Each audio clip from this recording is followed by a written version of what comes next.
May maririnig ka bang mga tao na laging sinasabi na masipag ako, malakas ako bahala, kaya ko to. Napapansin mo ba na kahit gaano kabigat yung dumadating na problema sa kanya, nalalampasan talaga niya. Hindi talaga siya sumusuko. Kasi yun ang tingin niya sa sarili niya. Remember that money won't make you a millionaire. It's your identity. Kasi halimbawa, pulube, bigyan mo ng 5 milyon. Ano mangyayari? Milyonaryo siya ngayon. Pero baka after 1 week or 1 month, ubos na yung pera niya. Milyonaryo. Tanggalan mo ng pera. Makakabawi, hindi.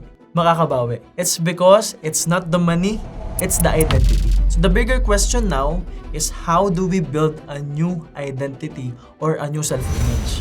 And this is what we call the structure of living.